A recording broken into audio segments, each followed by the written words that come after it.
Welcome to another episode of the Scottish Property Podcast. My name's Nick Ponte. I'm here with Stephen Clark, the Stephen Clark. Hello. How are you doing? Good. So we're definitely notching up with the caliber of guests here. We've got a lady who has already talked at our Scottish Property Podcast networking event in Glasgow, Susan Aktemel. Absolutely fantastic, inspirational. She's been doing this a long time in property. She's got a letting agency called Homes for Good, manage over 500 properties. It was really interesting to hear her story about how she progressed through the 2008 financial crash into growing a really, really big portfolio, through use of investor funding as well. A little bit different to what we usually talk about, Stephen. Yeah, Susan's one of the guests I've wanted to come on the podcast for a while, just to selfishly chat to her because she's got huge value, huge knowledge and experience in the property world. And of the 500 properties that you said she managed, 270 of them are actually hers. So she's got a massive portfolio. She thinks big. She's got a good social kind of give back aspect to her business as well, which I think is quite unique as well. Yeah, the whole social enterprising thing was very interesting. That's what I asked right at the start, about that whole how do you balance it, because you obviously need to make an income to pay your bills and all the rest of it, but you're trying to do this kind of charitable thing as well. So that was interesting.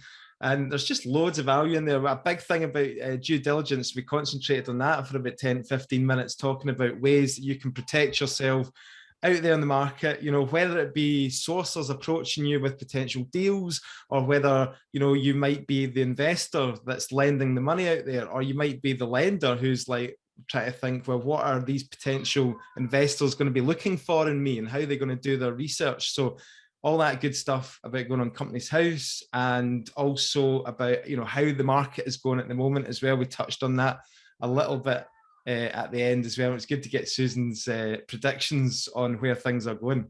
Yeah, the interview had so much in it. It's probably quite a long one, but well worth it, especially getting to the end of the interview when we start chatting about what her predictions are for where the market's going, because she's kind of seen the last recession. She's sold at the right time before it happened. She bought them back at a lot cheaper, and then she built up a huge portfolio. So she's very experienced in knowing where the market's at and what she's doing. So interesting to get her take on where she thinks it's at. Excellent. So we'll just cut straight to the interview with Susan Aktemel. We hope you enjoy. Okay, so I am delighted to introduce Susan Aktemel as this week's podcast guest. How you doing, Susan? Welcome to the Scottish Property Podcast. I am excited and nervous. Thank you very much for joining us. Good. So we've had you along to the Glasgow live networking event as one of the guest speakers, which was absolutely brilliant. We got amazing feedback. One of the reasons why is that a lot of people admire what you've done in the property space. I've been following you since way back, since I would say, got involved in property. You've been kind enough to meet me for a coffee over the years and give me some good advice and stuff like that. You've always got interesting things to say. So let's just kick off. Those of people who are listening who don't know your background, Susan, can you just give us a little introduction to who you are and how you got involved in property, please? I will, yes. And I'll do that as briefly as I can. I started in property the way that most or many people do, which is you have a property almost, go and spare. You buy a property of your own, and then you get engaged or you get married, and you decide that you don't want to sell your original property and maybe rent it out. And I did that in 1996. So that was when I first became a landlord. And it was probably in 2000. Well, it was in 2000, in 1999, 2000, that I started to work in property seriously. And that was really because there were a couple of things. The first thing was that the job that I did at the time, the business that I ran, which was an arts organisation, a cultural organisation, I totally loved it, but there was no long-term security. And because I had recently got married and had children, you suddenly become very focused on security, I think, when that happens. And so I saw property as a route for long-term income, so a pension. And that, again, is something that lots of people talk about. And I also, got married at that time to Danny, who is a very, very skilled carpenter. He's an artisan, and he's got an ability to learn how to. So he does all the trades and brings in specialists to sign them off. And he's got this really brilliant talent, and I suppose I have got business skills and an ability to raise money and package and sell. So we joined forces personally and professionally, and that was at the start of the buy-to-let boom. It was at the start when property, it was 2000, so you'll remember the trajectory of what happened then. And we just jumped in with both feet. And I did all the things that maybe the training courses tell you to do, but actually are a wee bit risky, around leveraging all the personal money I could get my hands on, but not family and friends. I never did that. I never went and got personal investment from anyone, but I maxed out credit cards and loans and different things, and got buy-to-let mortgages and built up a portfolio. And I actually went much further with it than I thought I would, because I still had 3 daughters that I was bringing up who were babies, and a full-time job running quite a big, complex arts organisation. And then in 2008, as I've said before, which is probably a whole podcast in itself, we got to the point where I exited. We set up a business with my brother, and we decided we were going to part company, and he bought us out instead of us buying him out. I would say that we escaped bankruptcy by a feather. Just that decision, that just because of what happened in the market that none of us quite knew was going to happen. Yeah. I think the reason that we decided to sell was because we just felt uneasy. We just felt over leveraged and uneasy, and my husband's quite risk averse. I like risk. My husband doesn't like risk. So I listened to him, and we sort of cashed in, if you like, and then the market crashed.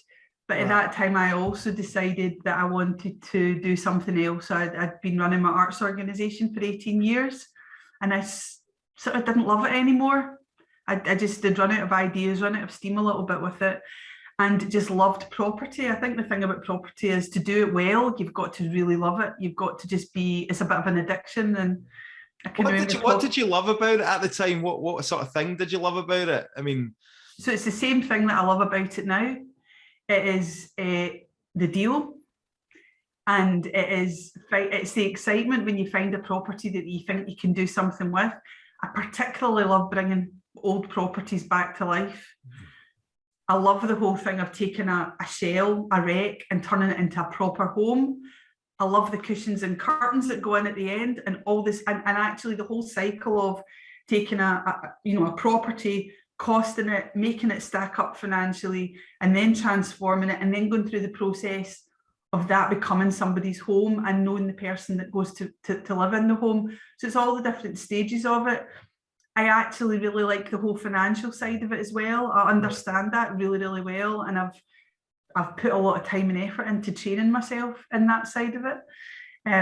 So there's like that sort of triple whammy of making a difference to the bricks and mortar, making a difference to somebody's life, as by the home that you create, but also strengthening your own long-term financial position, just bit by bit, home by home.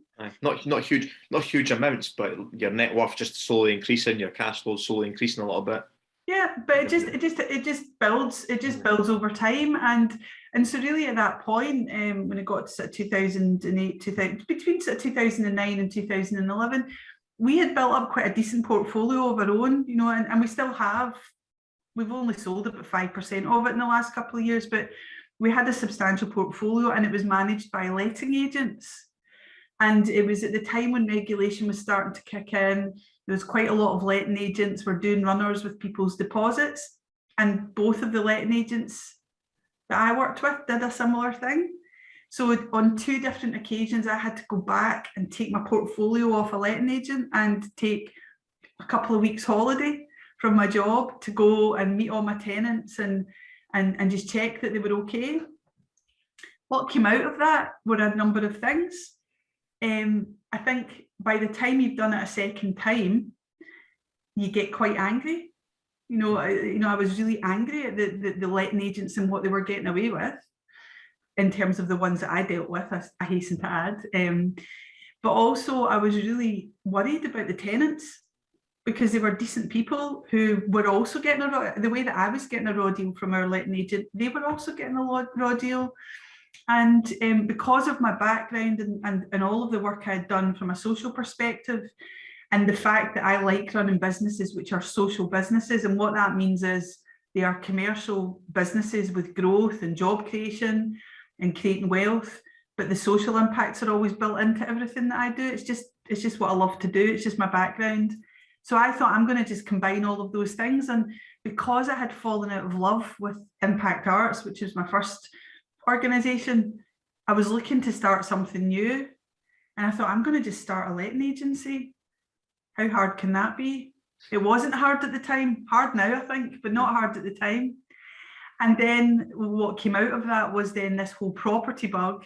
We got to the point where we had no more money to invest. So I'd run out of money. You know that horrible feeling when you can see deals and there's no money there? Right. And in 2012, as Nick will remember, the deals were, they kept you awake at night because, you know, property prices had dropped so much. Mm-hmm.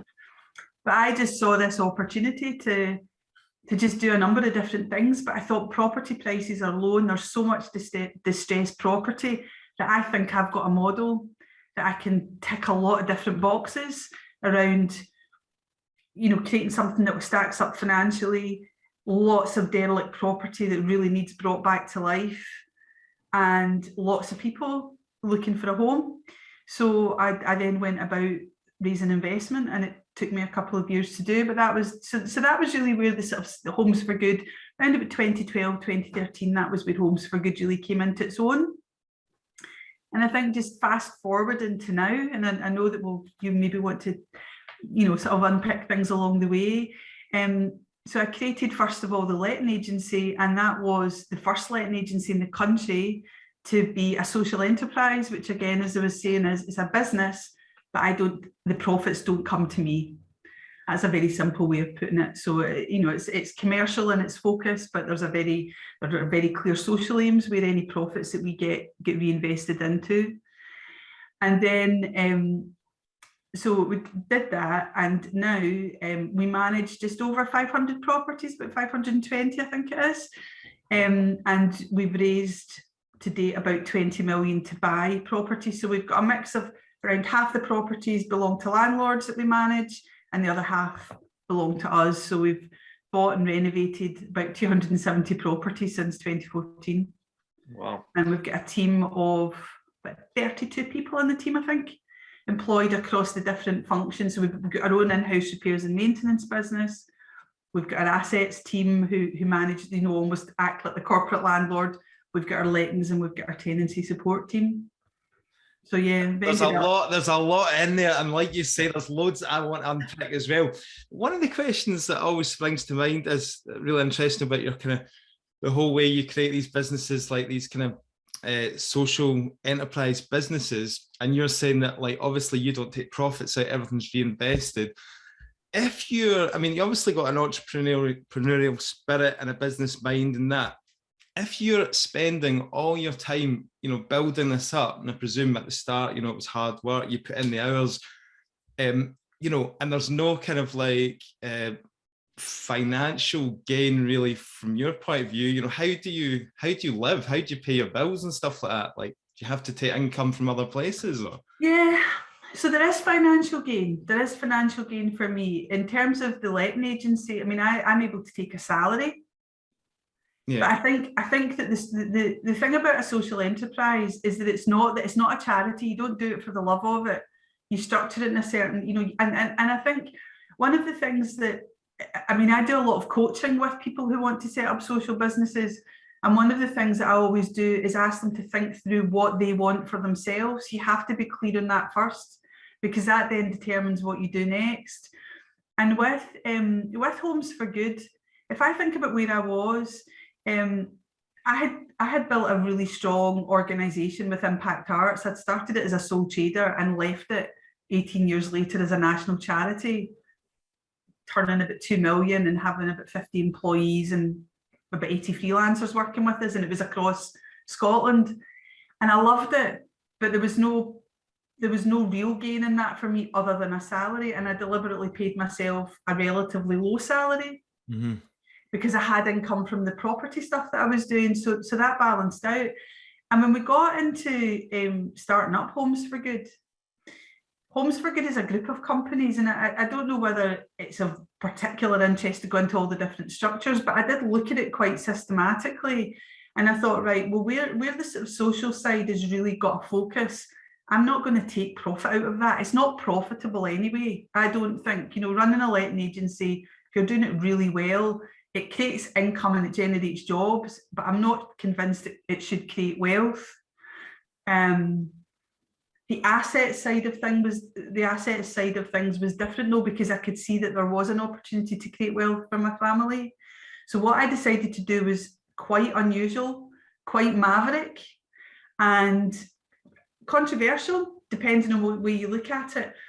With my asset side of things, I've basically split the company up so that it's half private and half social. So instead of me owning 100% of the shares, I only own half the shares, and I've given half the shares into the side of the business that's social. What does that mean? I've given half the wealth away from day one. Okay. But I looked at that at the time and I thought I can do that. And actually, I'm really happy with half of the wealth I think is going to come out, because the social side of it, in terms of good homes for people, really, really is important to me. And I want a legacy. I want to build a big business and then know that it's safe when I decide to move away from it. So there's a whole pile of thinking around that. Is the thinking behind that then, obviously you've given 50% away, but the fact that you can scale that up, is it all about scaling that 50% then? I don't know, I didn't really think it through in that way at the time. I mean, when I was setting up the first investment portfolio, it had a 9-year business plan and it was 120 properties. And I just looked. So I love my spreadsheets, and I think, I talk to lots of property investors who don't really have their head around Excel. And I just think that is a big mistake, and they rely on accountants to sort it for them. You got to have your head around this stuff yourself. Yeah. And when you do a business plan, it's the bottom right-hand corner that you have to go to, which is, what are the net assets? See the end of the period of the business plan. What is it that you're left with if you had to cash it all in? And when I looked at that, what I was left with was, I was happy with that. And I think, Nick, you were saying, did you have income from elsewhere? I didn't really take a salary out of Homes for Good for about 2 years. And funnily enough, in the early days of the letting agency, all my properties were getting managed by the letting agency, which when it started was me. I was paying commission into my letting agency, which was me, but not taking any wages out of it. So there were points where I went, you've not got this the right way, Susan. But I sort of knew that actually in the long term, that's what you have to do. You just have to keep the business alive. I'm sure you've done the same, Nick, at the beginning. And I think also the other thing for me, which is now obviously changed with Section 24, is that by the time we got to 2013, and I've got a whole pile of buy-to-let mortgages that are on 1% over base. So actually, although I had a lot of properties that were in negative equity, they were cash flowing well. So actually we were able to live off some of that income as a family. Yeah. It is quite a crazy thing to start a new business with 3 children that are 9 years old, but hey ho. Have you got 3 kids, have you? I had 3, I've got, my twins are 22, I've got twin daughters who are 22 and another girl who's 21. So I had 3 babies in a year. Wow. So try that, Stephen, when you're, and Nick, when you're, well, you've got 3 children as well, but it was a juggle.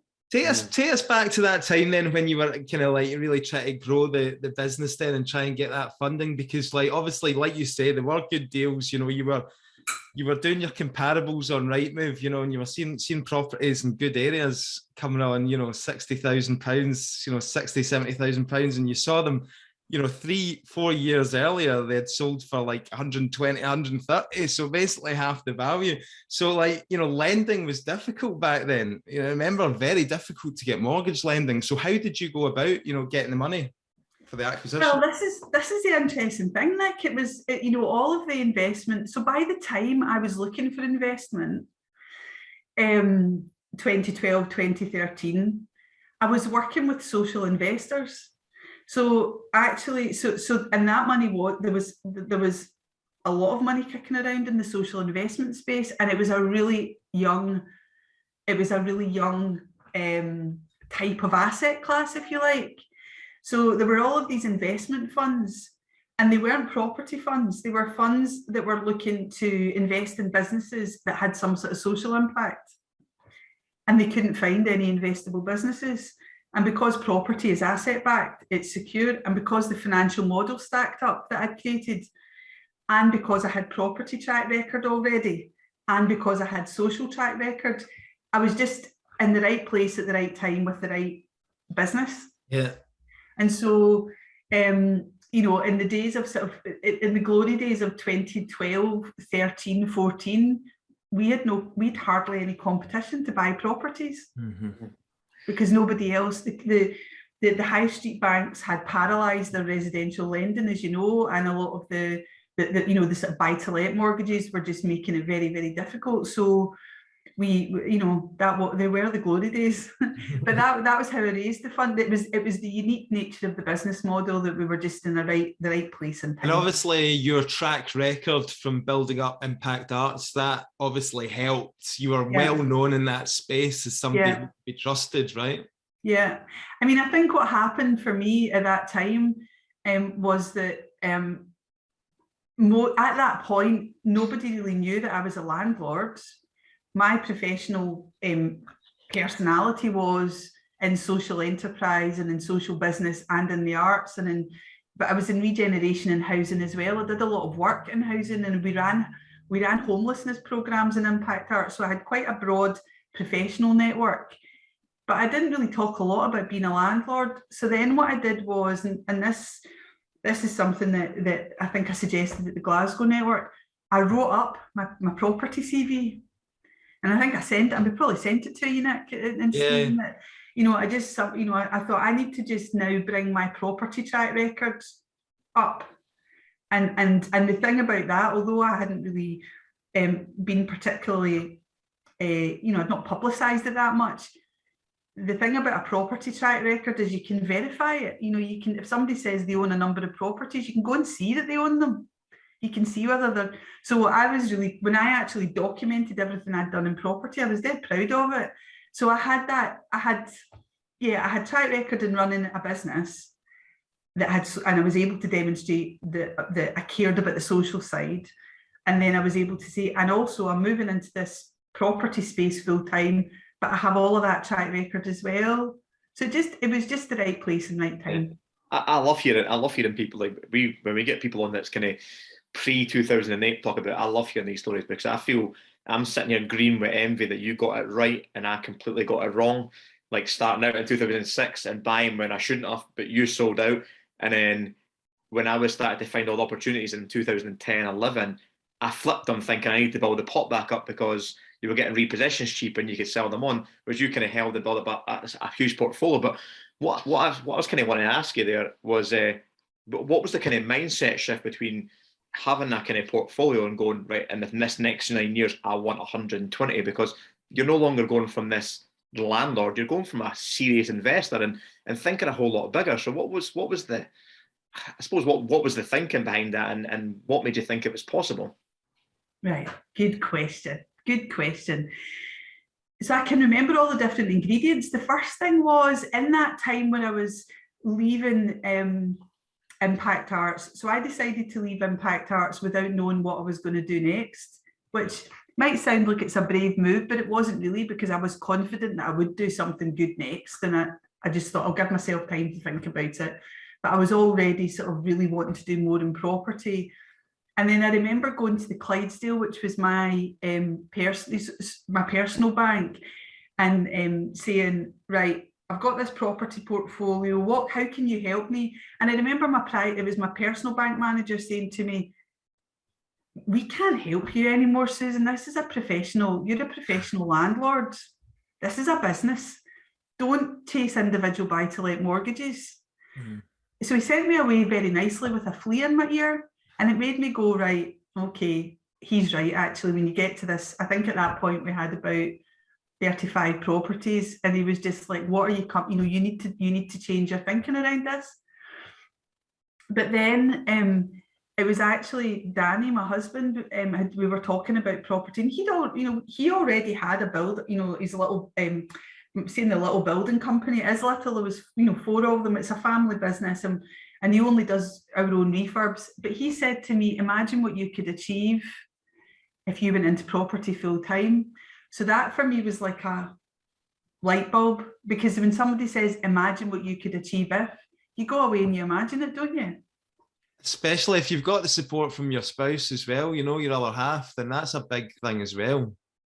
I mean, I think it's quite funny because, I know Nick, you'll be terrified of straying into the women in property chat, but it's quite funny because Danny and I are like professional and personal soulmates. And we actually, this is quite funny. When I met him in Mallorca, which is a whole other story for a whole different kind of podcast around how you meet your husband. That was before the days of Tinder. Right. It was yeah, I'm not gonna tell you. But anyway, we met in Mallorca, and we decided really immediately that we were gonna get married. Within a couple of days, we were just like, wasn't even that romantic. We were just like, all right, okay, so you're the person I'm going to marry. That's fine. The fact that he was Turkish and all of that and didn't really speak English was a minor detail. But anyway, I remember going to Palma. So I used to go out every 2 weeks to see him when we were courting.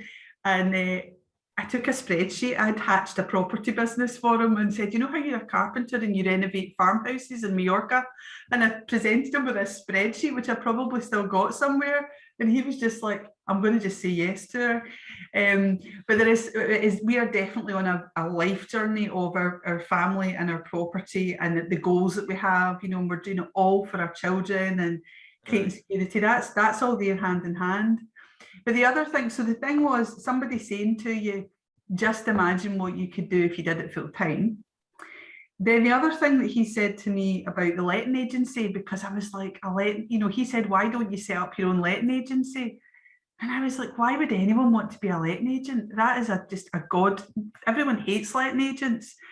And then Danny just quietly said to me, just do it your way, Susan. And then I thought, what's my way? And I thought it'd be social. It'll have cushions. It'll feel like home. It'll be informal. So there was all of that. But the other thing that I did, which is probably more relevant for you, for answering your question, Stephen, and probably for people listening, at that time, I was involved in the Ernst & Young and the Entrepreneur of the Year programme because I'd won an award with Impact Arts. And I listened to Jim McCall, a masterclass that he had done. Jim McCall was Clyde Blowers, and at one point was the wealthiest man in Scotland. I don't know if he still is. And when he talked about how he built that business, and it started with him being an apprentice and then doing the next thing and then doing the next thing. And what I realised was actually, and he said, imagine as big as you can imagine it, that you realistically think you can achieve, and then work back and think of all the steps. So my first idea was getting to 400 properties that I would buy. And I remember it, and then I went, how much money would I need? Well, I'd need about 30 million. Okay, don't know where I'm going to get that. So actually 120 for me was just an interim step. Mm-hmm. And I remember one of my friends, who's the founder of The Big Issue, saying to me, Susan, just start with one property. Why are you trying to raise money to get 50 or get, and we had these debates about, do you think big or I think what you do is you think big, but you start small. I think that's what you do. But you'd already started small. You'd already accumulated 35 individual properties. Now, we spoke about your excitement in property, and the reason I'm asking, it's very, very similar to probably me and a lot of our listeners, where you're kind of at that level and you're like, where's the next level? Because buying one individually takes up probably the same amount of time as buying a whole lot of properties all at once. But even I got shown one by an agent on Friday, and it still excited me. It was still a 2-bedroom flat, 50 grand, end value 100. It just still excited me. And I'm thinking, I can't shake this excitement, even though I know I'm still thinking small and this will take up all my time. But how do you shake off the opportunities and say, well, I'm not going to reach 400 properties by buying one at a time. I need to buy more and I need to raise more money. How do you kind of navigate through that process? So the most that we've ever bought at a time, if we exclude, because there's a story where we bought back the portfolio that we sold our share in, we bought it all back 5 years later. That's quite a sore story. Not for me, it's not a social media. It's like for your brother. That out, out with that portfolio, the most we've ever bought at a time has been 4. Right. In terms of from one person, we've done it all one at a time, and what we've now. I look at the people that buy portfolios and you say, oh, I should have been buying a portfolio. We've tried to buy portfolios, but the thing about portfolios is the more there are in the portfolio, the less information you can get about them. So the risk is higher.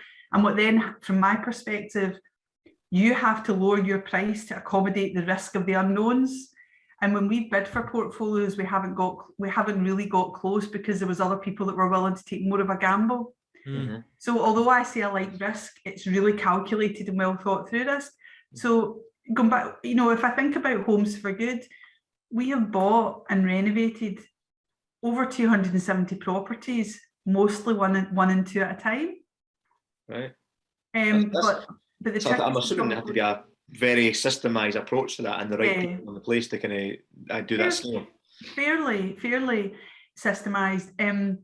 But I think the other thing about how do you go to the next step, the only way you're going to go into a bigger game is to actually step in and start playing.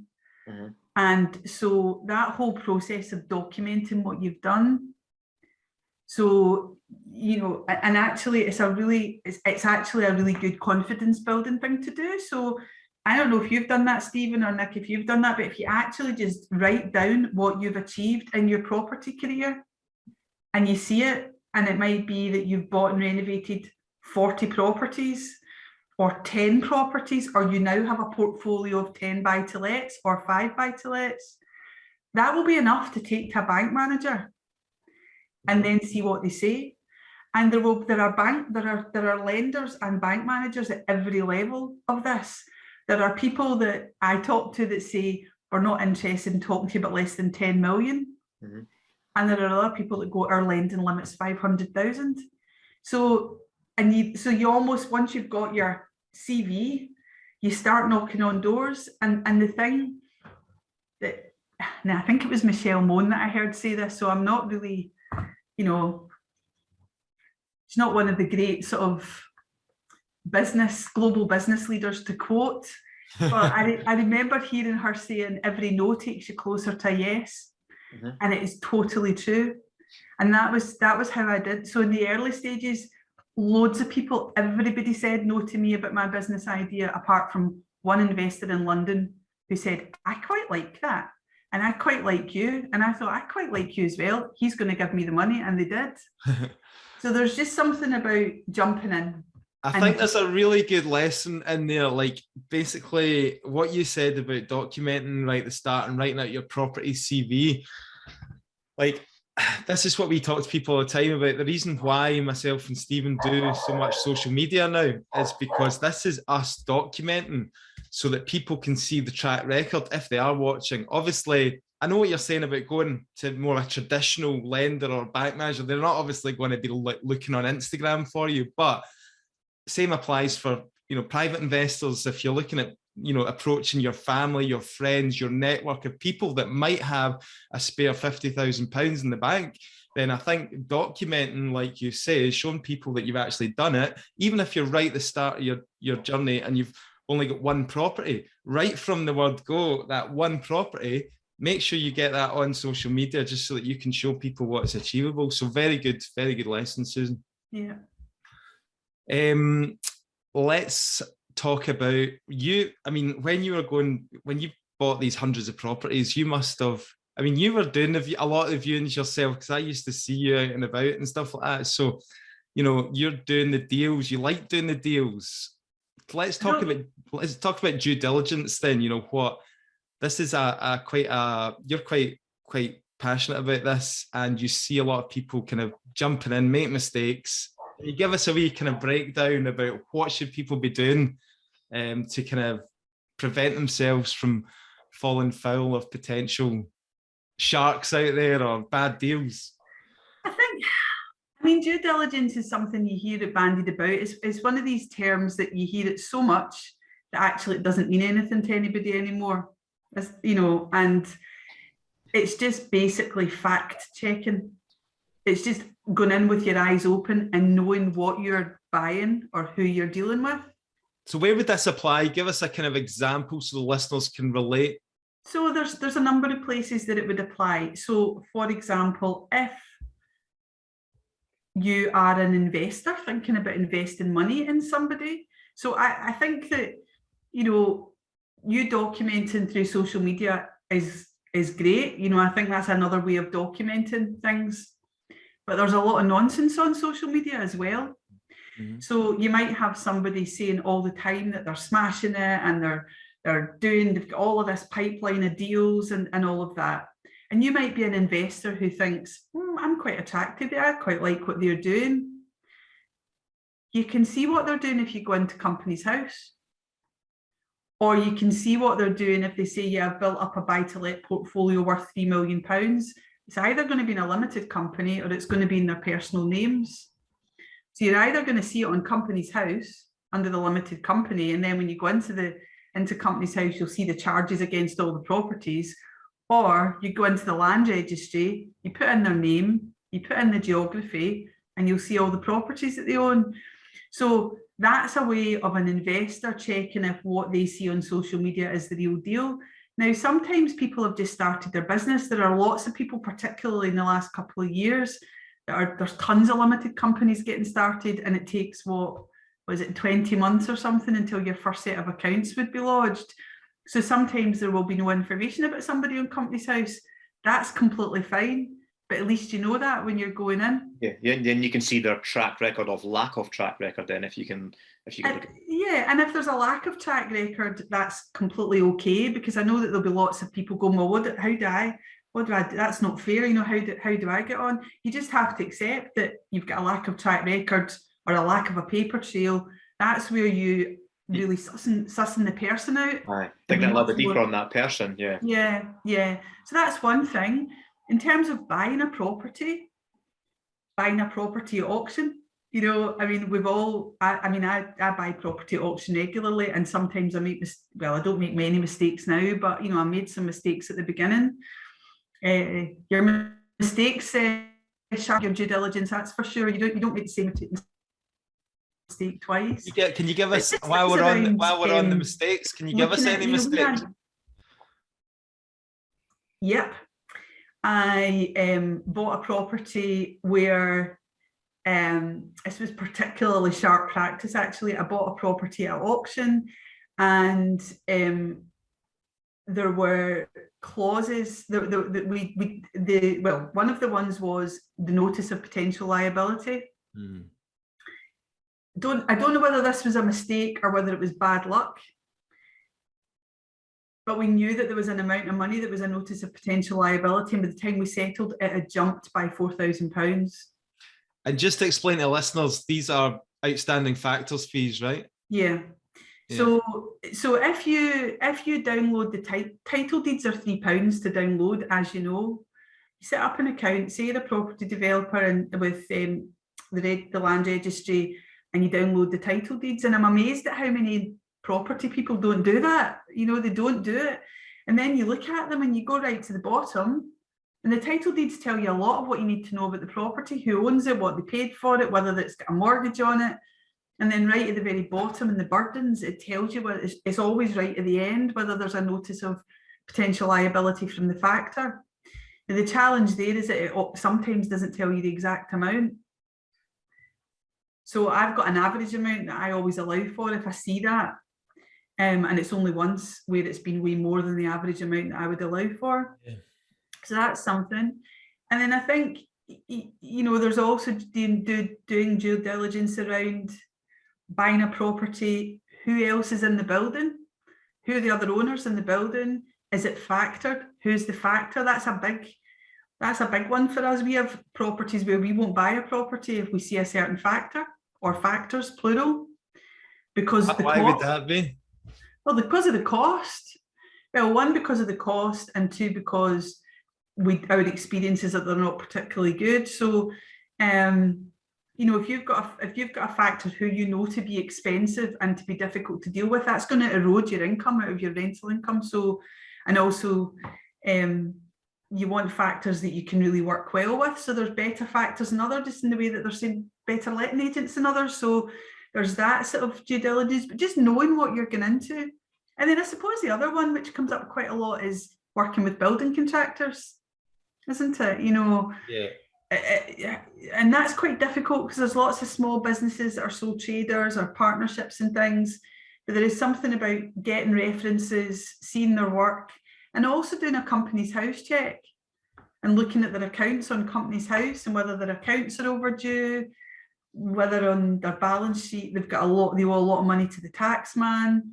If they've shut down and opened up businesses every 18 months, there's a red flag. There's all different sorts of things that you can see. See, going back to the searching on company's house, so say, for example, somebody's approaching you and they want to loan 50 grand off you, and you're considering, you know, investing in a project or doing a joint venture or something like that, and you are doing a search on company's house.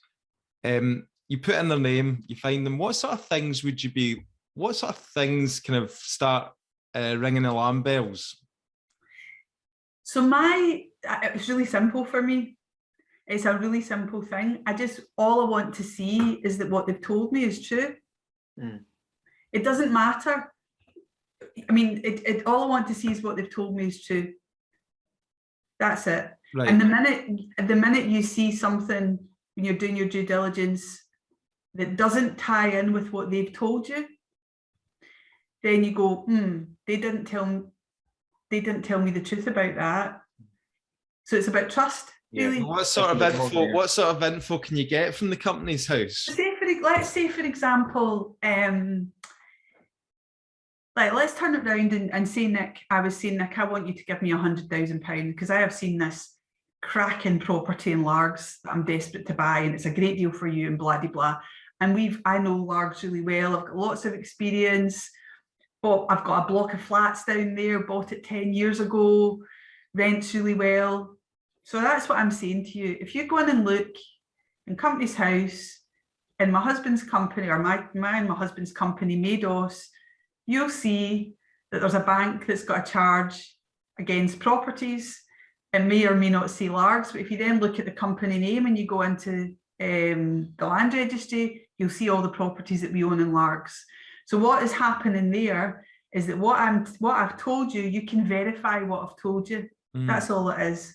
Okay. All you can take from that is you can trust me. What I've told you is the truth.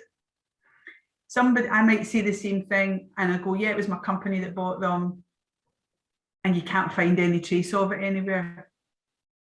You go, that's odd. And I've worked with a few, property investors that are well known in our networks, where I've just sort of pointed to them, just go and have a look, and if it doesn't add up, you'll see that it doesn't add up.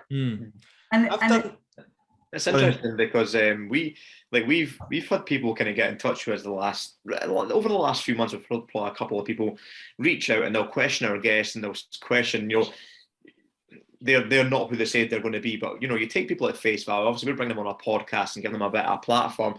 And I know we try and get people like yourself, Susan, that's been in property for 25 years, for the people that have just started out a couple of years, because your experiences are going to be completely different from their experiences, and what they'll share on social media and what they'll do, and their journey is going to be completely different. So it's nice to get all people on. But we're getting people kind of questions out and saying, you should be carrying out due diligence on these people you're bringing on the podcast, which, yes, it is easy to do if you're going to go into business with them, but we're bringing them on a podcast for a chat. But this is probably the reason why I'm bringing it up is if someone's listening to this right now, take Susan's advice as gospel. If you're going to work with someone, borrow money, lend money, get in a joint venture partnership, just do these simple checks, and you'll soon see whether they're full of shit or they're genuine.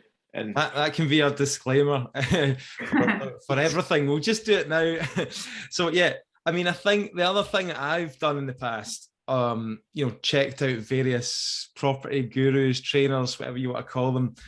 There's a surprise. I've noticed that quite a lot of them, they have it could be 20 different companies, right?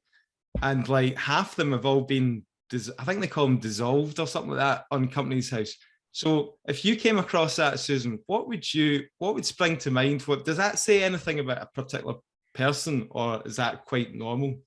Well, Yeah, I mean, if you went into Companies House and searched on me, which will now trigger thousands of people going into Companies House and searching on me, you'll see that I'm a director of probably, I don't know, might have 15 companies, a history of 15 companies. But when you look into it, you'll see that 4 of them are live just now and are part of the Homes for Good group, and their accounts are going in on time every year.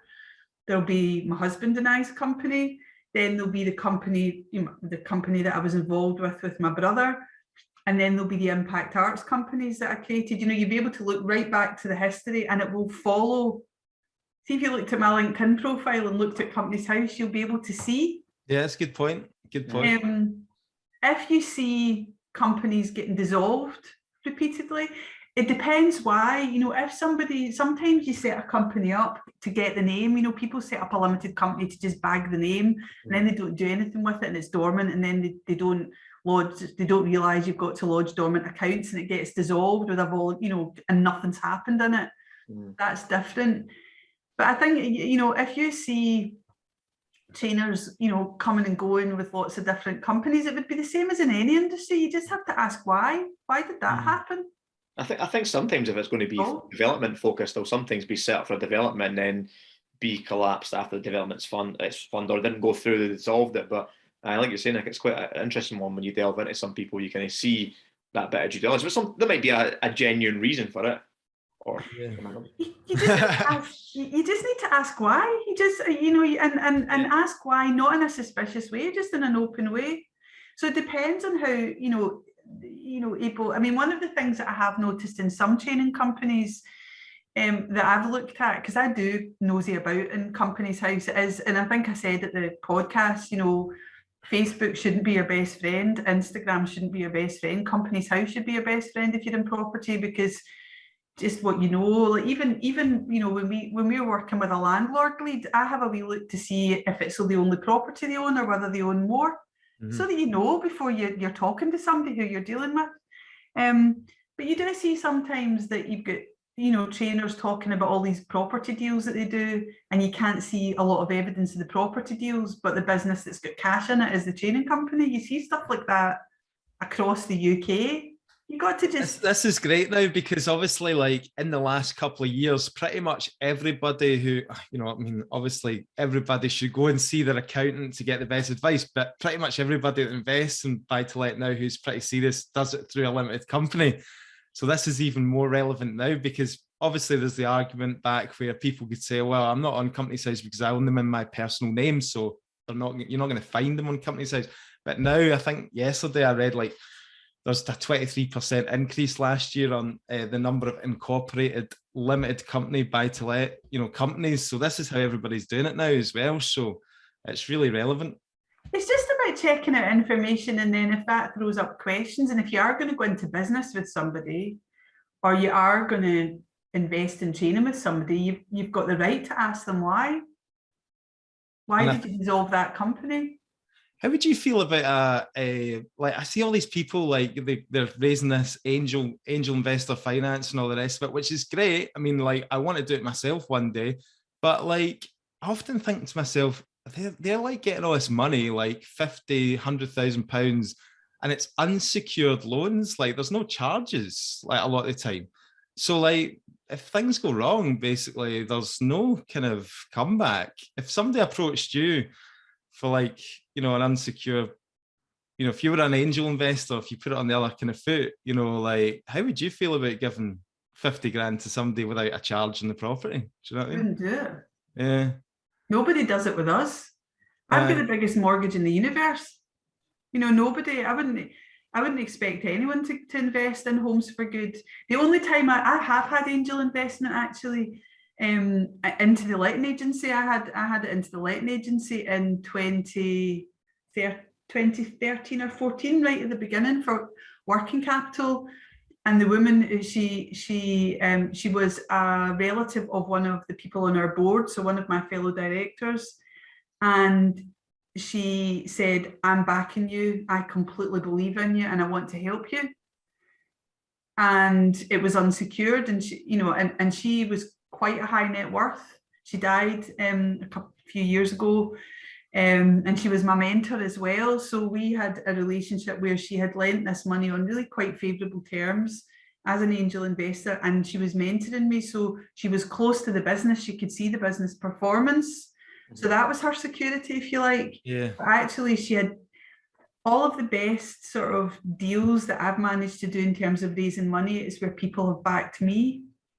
Yeah. So, but they're backing you because you've got all the track record and you're documenting it and all of that. You know, the way that you behave gives them a bit of. I've never gave security against any of the stuff angel investors I've ever used. I've offered it once or twice recently, but I've never gave it. But the exact same position is to back you. They see your track record, they see what you've done, they look at the CV and they go, do you know what? I believe in you, and I believe that over hell on earth you pay my money back before anything else. And that's I think that moral kind of standpoint they'll kind of see through as well, rather than the security. But yeah, I switch, put the shoe on the other foot. I wouldn't do it if it was my own personal money that I'd acquired. But then I think you would do it with amounts of money that you can afford to lose. Yes, yeah. And I heard this recently as well. Like someone was saying to me about raising private finance, and it says, I'm trying to delve into raising the millions, but someone says that it's actually easier to raise millions than it is to raise 50 grand, because the person that you're asking 50 grand for maybe only has 75, 100. So borrowing 50 grand from them is a hell of a lot of their money. Whereas if you're looking to raise £1 million, you're speaking to higher net worth individuals who have got millions to invest, and they'll quite happily invest that with you on your track record, the return, their exit, the things they'll do their due diligence on. Yeah, but they won't do it unsecured. Yeah. Yeah, it's a very good point. So everybody hates a letting agent. We've probably got one of the worst jobs, Susan. So give us a wee kind of insight into being a letting agent. What you're dealing with landlords. What kind of questions are they asking, and why it's important, to basically get a good letting agent. You said right at the start there's some terrible ones out there like any other industry. But how do you find a good one? Well, it's interesting. I don't know if you've noticed on Spin and on your page on Scottish Property Podcast and on the Scottish Landlords page, I've noticed recently with increasing frequency the posts where somebody posts and says, I'm a landlord and my tenant hasn't paid rent for a few months, what do I do? Or I saw a post on another page last night where somebody was saying, I really quite like this tenant. I did it through open rent. I've done it myself. And I really liked her, but she's now saying this and now saying that.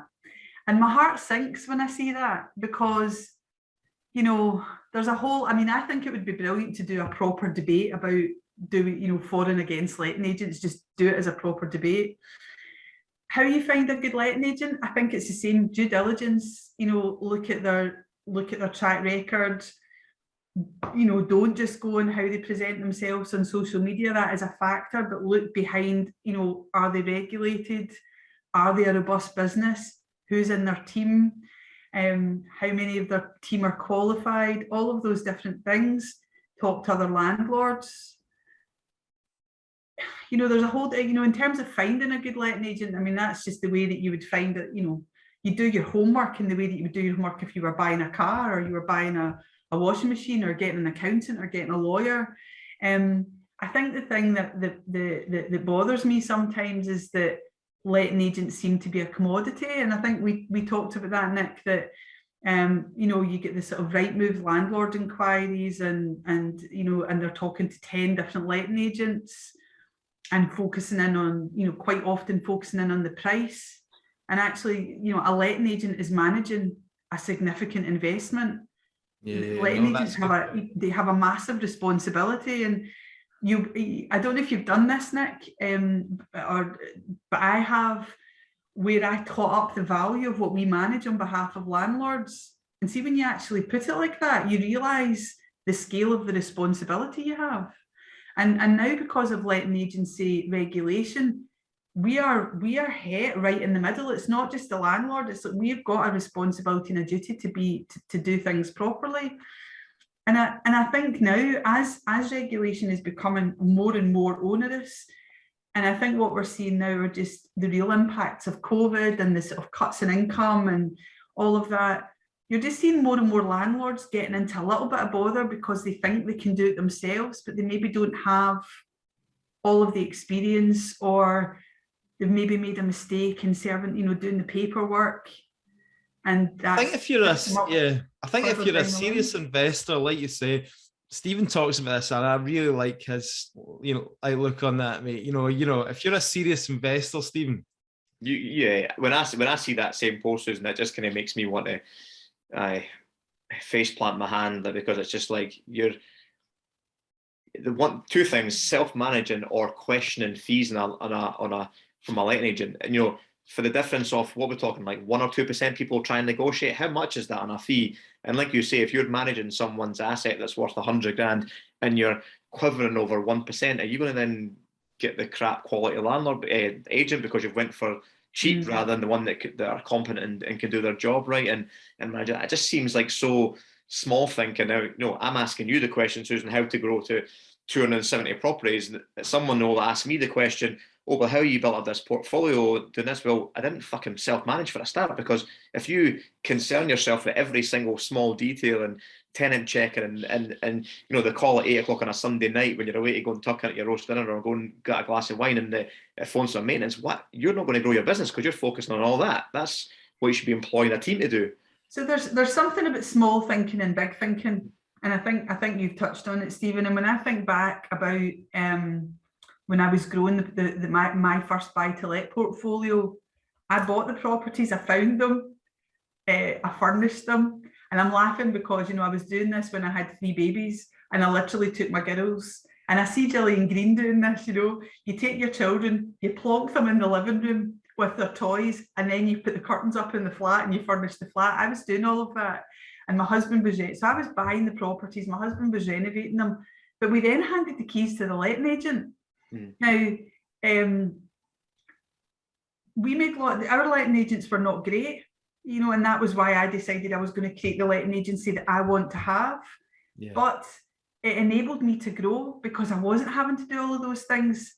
And there's something about small thinking and big thinking. And if you're thinking small and thinking, I am going to do that repair myself, or I am going to self-manage to save £60 a month, that's the value you put on your own time. And so for me, a letting agent is the same type of leverage as a deposit and a mortgage. If you've got £100,000 and you buy one flat with that £100,000, you've got one. But if you put it into deposits, you've got 4. And a letting agent enables landlords to leverage their time. And the thing that I always say, I don't know what you think, Nick, but this was brought into sharp focus for me this year.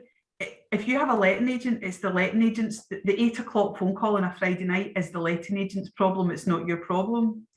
And for all sorts of weird reasons that I will not go into just now, I had the emergency phone for Homes for Good over Christmas and New Year. I've not had it for 4 years, but I had it for 3 weeks over Christmas and New Year with COVID.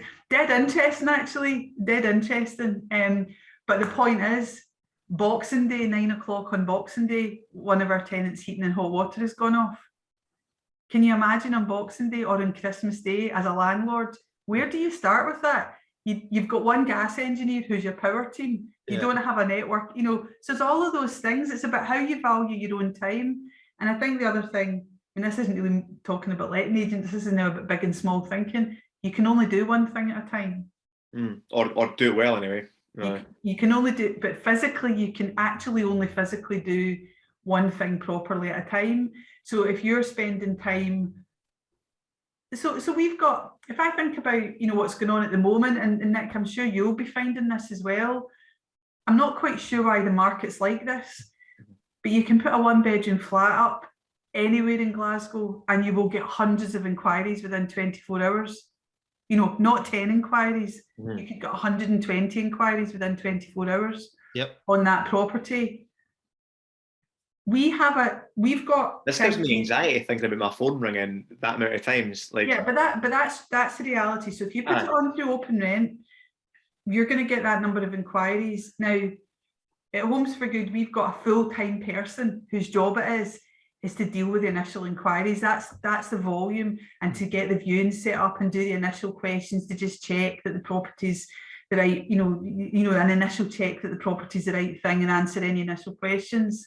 Imagine doing that as a landlord who's trying to do other things in a family, and you open up your inbox in the morning and you've got 80 inquiries about the one flat that you have got to let out. Yeah, it's funny. I've got a really good mate. I mean, he's been a mate for 20 years and he's a fantastic guy. And he must have about 16 properties now, and he self-manages them.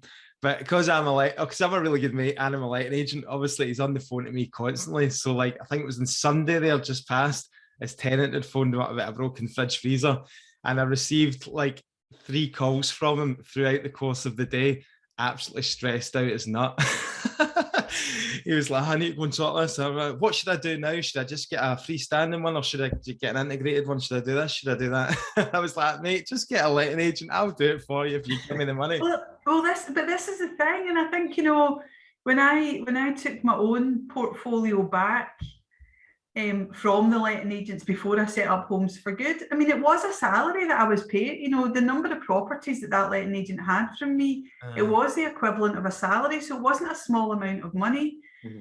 But I thought my time is better used elsewhere. If you want to grow, it's not the right use of my time. It's the mindset thing. 100%. It's not the right use of my time. And that's not saying that I don't care about tenants, or because as a landlord I care a lot, and I think I'm probably it's quite a funny dynamic we've got in Homes for Good, because I'm one of the biggest landlords of Homes for Good, of the letting agency, and I'm also the grumpiest one. So we've got this internal customer care thing where I'm constantly going, we need to do that better for our landlords, and nobody got back to me today. I wanted to know today, and I sort of keep them on their toes. But there's just something around how you value your own time, and ultimately, but there will be people who have got 5, 6, 10 properties, and they love self-managing, and that's what they do. I think you hit the nail on the head there, Susan, about doing one thing. And I mean, I'm anyone that kind of works with me knows I'm a nightmare to get a hold of my phone, and it's because like you do one thing, and I hate answering my phone or being on my phone with my daughter. I'll drop her off at school and I'll pick her up at 3 o'clock, and I'm spending that a couple of hours time with her before I go and do my other bits and pieces. But you won't get me then. I won't answer my phone. And I'm thinking, if that was a letting agent or a tenant trying to get a hold of me because something's went wrong, I'll soon be the worst landlord in the history, because their heating's broke down, or there's a flood, and they can't get a hold of me for 3 or 4 hours, so I won't answer my phone because I'm with my daughter. So it's probably not as much how much you value your time, but what life do you want to create? Do you want to create a life where you're managing and at the beck and call of your tenants 24/7, 7 days a week? And it reminds me of something my mum says to me a few years ago. Her and my dad got divorced, and she moved in with a partner, and she says, we've got some money together, we're going to buy a couple of flats and that. And I said, don't spend your money, just go and enjoy your life, spend it. Oh, but an extra £200 a month. And I goes, it won't be. And then when I said to her about, I'll introduce to my friend who's a letting agent, he can sort out your properties. Oh, no, we'll just do it ourselves. I said, Mum, you like going out for a meal and a drink on a Friday and a Saturday night every week. Are you going to stop drinking alcohol? And she goes, what? I goes, because if your tenant comes back at 1 o'clock in the morning and locks herself out their flat, you're responsible if they go and let them in. And she just looked at me like, what? And I goes, yeah, this is what people won't comprehend. What, I'm paying £60 a month to a letting agent to manage that property, and I don't do nothing. Well, having that phone call at 1 o'clock in the morning is doing something for me that well, yeah, and it's funny, the reason I'm laughing is because that actually happened to me in the early days, where I was down at the marina in Largs with Danny. We hadn't been out for months, and we'd had dinner, and we were sort of working our way through the little shots at the bar. And the phone went, and it was one of my tenants, and it was a UPVC door, and the lock, those locks sometimes go on these UPVC front doors, and I had to get a locksmith and find my credit card and pay for it at the end of a really, really good Friday night out. And that's what I I say to the landlords that we work with. You think you're paying your letting agent £60 for nothing in the month, say in month 4, where all the work's been done, the tenancy's running smoothly, we've done our first 3-month check, it's in month 6 we do the next check, and in month 4 the only thing we do is process the rent. That's the only thing we do in month 4. But and you think that's money for nothing. we earn our money on the Friday night when the boiler breaks down or when there's a fire in the building. I don't know if you remember Tollcross Park View. There was a major fire there a couple of years ago. Yes. It was 9 o'clock on a Friday night and I was on site at 9:30. Yeah. I saw it, I saw it on Glasgow Live or something, and I knew we had 2 flats in the block. Right. And I live nearby, and I was out like a shot and getting my tenants sorted. And by the time I phoned the landlord at 9 o'clock the following morning, it had all been dealt with. Nice. And she's a landlord who doesn't live in Glasgow, so she wouldn't have even seen it, and the whole thing was dealt with. And that's when, and I'm sure Nick's got lots of stories like that as well. That's when having a letting agent comes into its own. Last point on letting agents, but it's interesting because when I only had 2 or 3 properties, I was like, I had the view, I would never pay a letting agent, I'll do it all myself. See, now that I actually am a letting agent and I see what's involved and I see like the amount of work that I do, I'm like, if I ever wasn't a letting agent in the future, I would definitely be getting a letting agent. Do you know what I mean? Last question on letting agents. Are you guys kind of responsible? What's the stance on these new first-tier tribunals? Do you guys do that on behalf of the landlord as well and handle that process going right through? Because surely that's got to be a hugely valuable resource of your time, is not being the landlord doing that. You watch what you say here in terms of shooting yourself in the foot. I'm happy. We've never been to the first tier tribunal as letting agents. I have. I took the case forward for the landlords and filled out all the paperwork, which is actually pretty straightforward, to be honest with you. You just need to have your procedures, make sure you have all the paperwork in place. And then I did the hearing on behalf of the landlords. The landlord didn't even turn up at the hearing. I was there. It was actually a Zoom call. And I spoke to tribunal and basically set out the case. And then we won the eviction order as well. So it was a positive result. And so should that be the responsibility of a letting agent?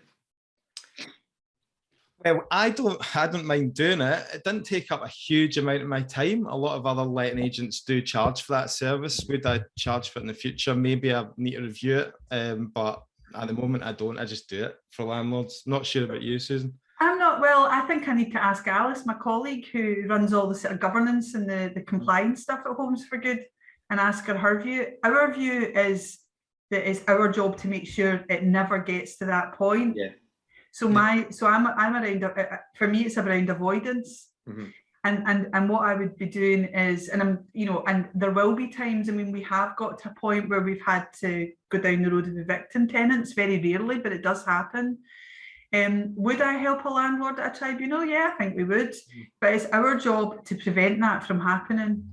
Yeah, absolutely, at every 100%. Possible stage we can before it gets to that, including sometimes a sort of settlement to just settle the thing before it gets too far. 100%. And in most cases, Susan, it can be avoided, payment plans, etc. This wasn't a rent arrears situation. This was one where the tenant had actually got into a relationship with a woman, and she actually basically stole the flat off him, and he couldn't get back in there. Very strange, but anyway, that's another podcast. I've got one arising. That's why I asked, and when I kind of questioned it yesterday to the letting agent, I got sent through the link of here's some useful help tips and guidance, which I understand, but I don't want to spend my time doing it. It's not what I pay a letting agent for. I think it depends on the reason why. Yeah. So if it were, like, say for example, I don't know. I mean, say you had a landlord who you were saying you need to do these repairs, you're in breach of the repairing standard, you need to do these repairs, and they didn't. Aye. That's different from, I think as a letting agent, you probably have an obligation if it's a tenant that's paying, arrears, or there's something, or equally the other way around. Yeah. I think you are in the middle. It probably depends on a case by case. Yeah. What I do know is that we wouldn't go down the road of charging an additional amount of money. We would support the landlord or the tenant as much as we could. We would do everything in our power to avoid it getting to that point. Yeah. It's interesting. And if we were going to get involved, we wouldn't charge extra money. I don't think we would do that. No. But fortunately, we haven't ever had to worry about it. So touch wood. We've been talking for over an hour now, so there was still like we were going to talk about the market and all that. Like briefly, obviously, we can't leave without saying that we're in quite difficult times in terms of you're an investor, a buyer, round about Glasgow, round about the Central Belt. It is tough. How are you finding it at the moment, Susan? Are you still putting in these offers? You've got people going out and viewing the properties now, or are you still involved looking at stuff?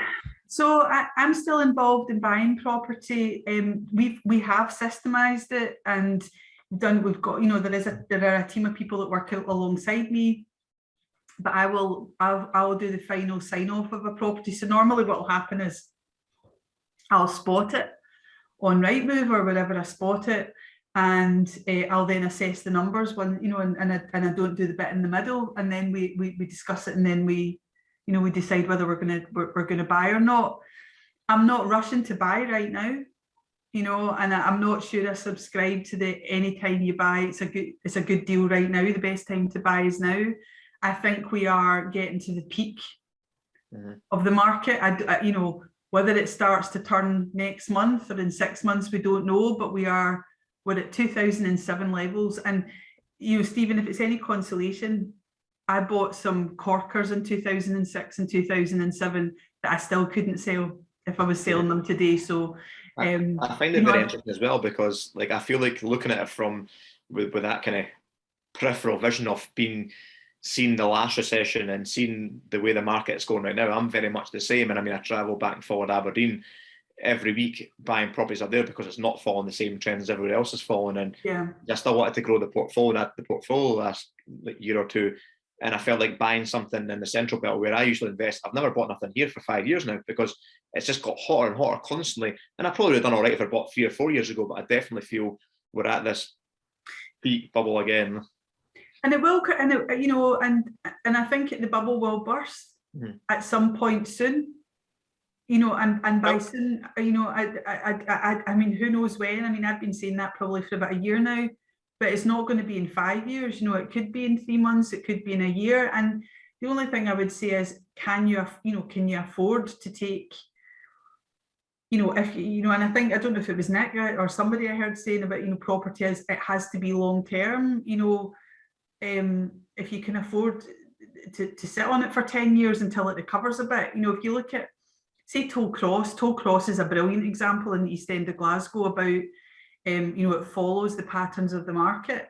2007, we sold a property for £81,000. I bought it back in 2011 for £32,000. The same property? Same property. Brilliant. That was great. And it's now valued at 85. That's a brilliant story. Now, but that just shows you the way that it goes. So you've got to be able to afford to hold on, and I do worry a little bit about that. But the other thing as well, I have noticed, and I'll just mention this quickly. When we all go in for closing dates, we do still, like you were asking if we still offer, we do. And the reason that I offer is not because I think I'm going to get it, but I want to hear you were 13 out of 17. Yeah. Good. Or you were 2, you were 2nd out of 5, because that in itself is market intelligence. Gives you a gauge. Yeah. And sometimes you do actually end up buying the property. So I think that the market just now, I think there's a mix of, I think we must be close to the peak of the curve. I can't imagine that we're not. Are you planning for it? Are you putting any kind of plan in place to become liquid, to gather more and financed, so when it does go, are you going to acquire and try and hit that? Thinking about it. We've got a portfolio of our own, not in Homes for Good, but we refinanced. We did, then you'll know we got more investment in Homes for Good, so we've got money to buy just now. But I have thought about refinancing part of our portfolio to free up more money at some point. The other question I would ask you was, have you considered selling any because the market's so hot? Yeah, we've sold a couple, not many, but we've sold a couple that were probably bad buys to start with that we've managed to sell, but not. And we see quite a lot of landlords selling. Some of our landlords are selling, and you can't argue with that. Yeah. Those landlords that bought off you are sitting there listening to this podcast, going like that. Oh no. Well, we don't sell to landlords. Is it, Stephen? When you said we've sold a couple. No. That were bad buys to start with. No, I've sold a couple of my own that were bad. So properties that I bought in 2007. Right, okay, yeah. Not right. Properties that we don't source for landlords. We don't really do that. So that's not something that we would do. No, Yeah. and I mean that some of our landlords have chosen, quite a lot of our landlords, we've got a different profile from some of the other letting agents and maybe Nick and some of the other guys. A lot of our landlords are probably accidental or not proactive investors. And when we started Homes for Good, there were a lot of people that couldn't actually, they were in negative equity in their property that they're now not. So we're seeing that. And I think, when you look at the market, you look at the property market and sales, but you also look at the rental market. Rents are high, but you then look at the swathe of legislation that's coming down the line with the consultation, and it is becoming a tricky market for landlords, I think. Yeah. And no, that's good to get your view, Susan. I believe that we're still got 2 to 3 years of growth, and I think if you sit on your hands just now, you're going to be in a year's time. You're going to be like, I wish I'd bought at the start of the year. But that's my personal view, and everybody's entitled to their own opinions. So it's good to get a different takes on it. I'm following Susan. She's got it right. No, I don't know. There's the thing about. So I'll finish with a piece of advice that I got. There's two pieces of advice that I got that I remember in property. One is there will always be another property tomorrow. So see, when you're kicking yourself about losing out on a deal, tomorrow's a brand new day with more property coming on the market every day. So there will always be another property. And the second piece of advice I got, now this was when I was 30, it was in 2000, and I was just starting on property, and I went to view a property that we still own in Springburn. We still own it after all these years. And the person who was viewing the property was, at that point, a seasoned investor. So he'd been investing in property probably since the 80s. And he said, never sell unless you absolutely have to. Never sell. And every time we think about selling a property, I think, do I really have to sell, or what's the purpose of selling? So, but I think, absolutely. I mean, all those flips that I did a few flips, 5, 6 flips back to back. Stephen, you did all those flips back in the day as well. You wish you held on to them now. So yeah, never sell a property, 100%. It's different. The other side of frames are in the way, because I always says to my wife as well, and she kind of says to me, but you were putting deposits on credit cards and it was credit card debt and it wasn't your own money because you felt you're digging yourself at the hole. So each given point in your life, you were doing something that kind of drove you in the right direction. So you can't really kind of look back with that and say, well, I wish I'd kept them. But at that position, I was only 23, 24. I couldn't have kept them. I didn't have the right financial intelligence or the right money or the right capital behind me or the right connections. So there was a lot I probably couldn't have kept them. But I think also, when I think about the properties that I've sold, I did sell them for a reason at the time. And there's one property in Denniston that I sold about 3 years ago. And if we were selling it now, it'd be worth 40 or 50,000 pounds more. And you're sort of going, but at the time it was the right thing for us to do. And then, we sold 3 properties. I sold 3 properties of my own in December 19. And again, it was just that we thought, and it was actually my husband had said, let's just have a little pot of cash, just a little, what do you think? I think we should sell a couple of properties and have a little pot of cash. And actually, we'd been thinking we wanted to maybe look at getting something in Spain, in the north of Spain. And COVID hit in March 20. Now, had we not sold those properties, I would have felt quite different about COVID, because we had that little pot that, and personal, from a personal perspective, we had a cushion that enabled us to feel safe as a family. And if we hadn't sold, we wouldn't have felt quite as safe, because I'm sure you do remember how you felt in March 20, because none of us knew what was going to happen. Yeah. So, but do I wish I'd not sold those properties now and I look at what they're worth now? Possibly, but at the time, it was the right thing to do. So you've got to do what you think the right thing is at the time. It's been great. I've really enjoyed this chat, Stephen. Yeah, loved it, Susan. Thanks very much for joining us. Appreciate it.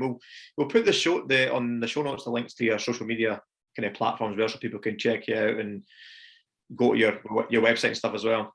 if anybody wants to, you know, reach out and talk to you, what sort of, I mean, like from a business point of view, I mean, obviously, I know you're very happy to talk to people and stuff like that. And you've always been great, and you know, everybody knows you in the community. But you know, from a business point of view and new clients and things like that, you know, who are you looking to speak to kind of, you know, grow the business or?